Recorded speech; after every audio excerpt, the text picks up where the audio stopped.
नमस्कार मंडळी, आज उपवासासाठी आपण बनवणार आहोत वरईचा भात आणि शेंगदाण्याची आमटी। पचायला अगदीच हलका आणि टेस्टी हा पदार्थ आहे। चला तर पाहूयात रेसिपी। एका पॅन मध्ये मी अर्धी वाटी भगर म्हणजेच वरईचा तांदूळ घेतलेला आहे।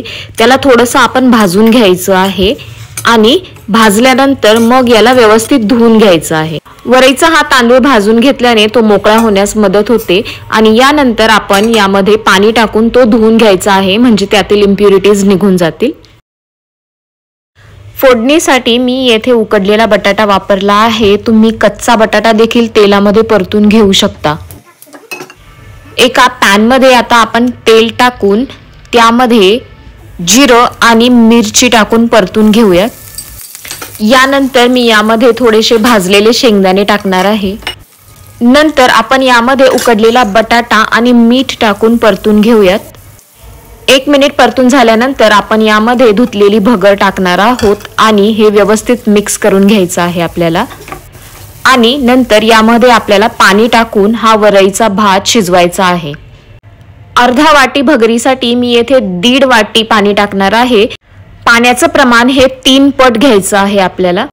आता झाकण ठेवून आपण हा वरईचा भात शिजू देऊयात। तोपर्यंत आपण शेंगदाण्याची आमटी करून घेऊयात।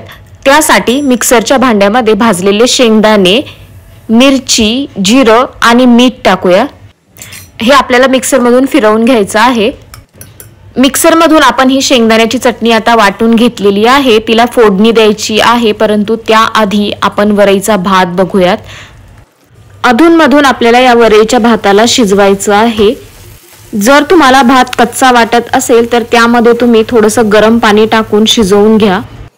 आपलं सगळं पाणी भातातलं सोक झालेलं आहे आणि भात अतिशय मोकळा झालेला आहे।